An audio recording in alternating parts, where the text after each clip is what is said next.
That's called the Velveteen Rabbit.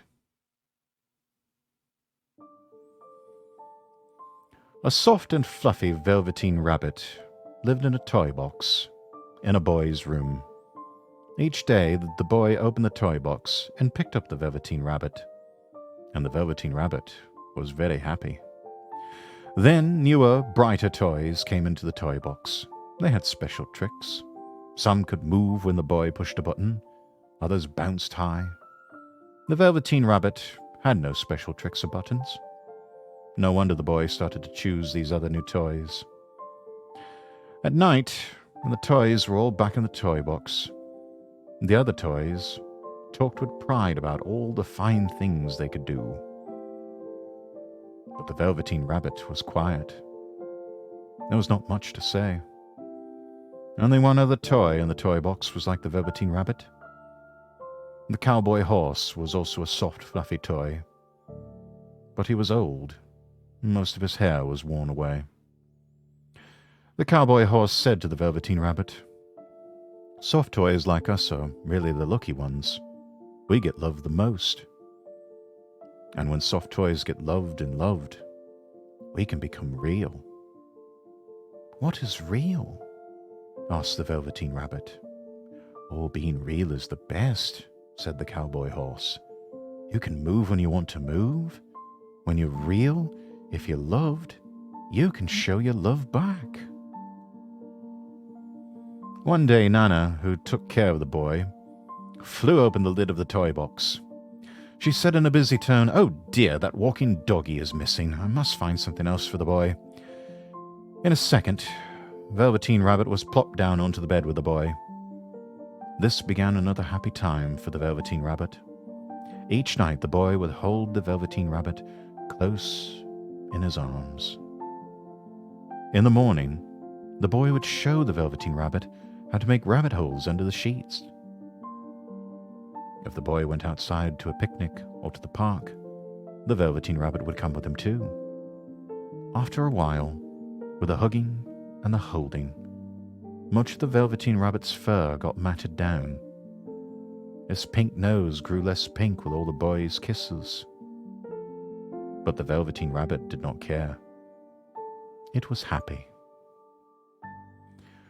One day, the boy became very sick. His forehead became very hot. The doctor came and went. Nanny walked back and forth in fear. Day after day, the boy stayed in bed. There was nothing for Velveteen Rabbit to do but to stay in bed too, day after day. Then at last the boy got better. There was such joy in the house.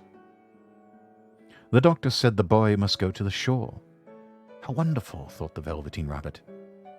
Many times the boy had talked happily about the shore and told of its white sands and big blue ocean. "What about this old bunny?" Nanny asked the doctor.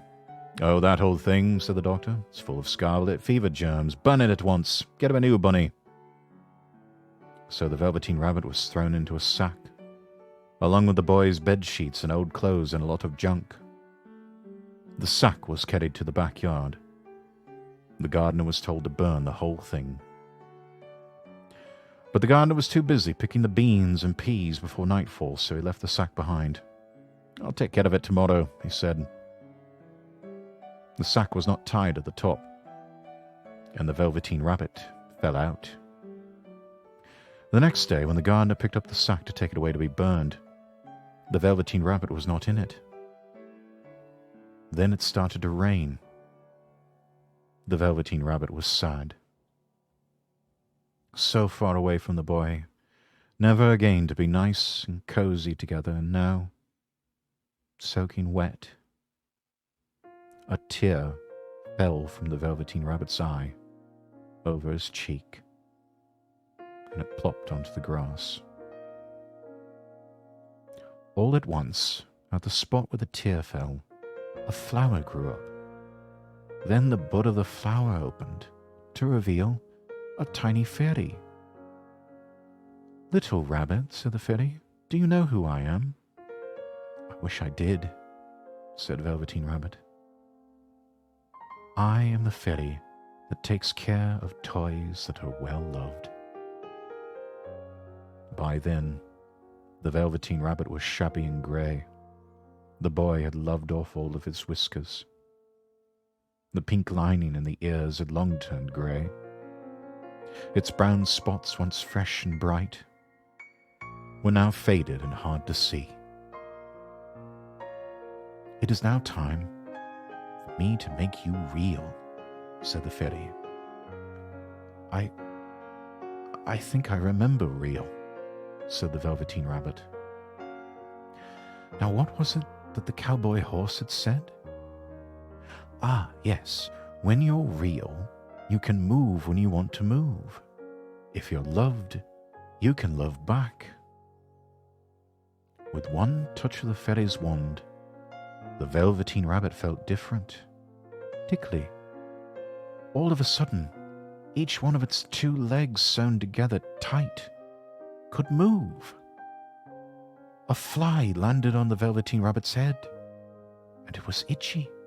As quick as a wink, that foot was up at the Velveteen Rabbit's head to scratch it off. "So this is being real. I can move when I want to move." "I will show you some new friends," said the fairy. And the fairy took the Velveteen Rabbit where several rabbits ran and hopped about. And soon they were all great friends. Time went by. The boy was back from the shore. He was all better now. One day, the boy went to the backyard to play. From the trees nearby, a few rabbits hopped out. One rabbit was brown all over, and another one was all white. A third rabbit had brown spots, most of them faded. That one hopped the closest to the boy. The boy thought, "Why, this rabbit looks just like my old bunny that was lost when I was sick.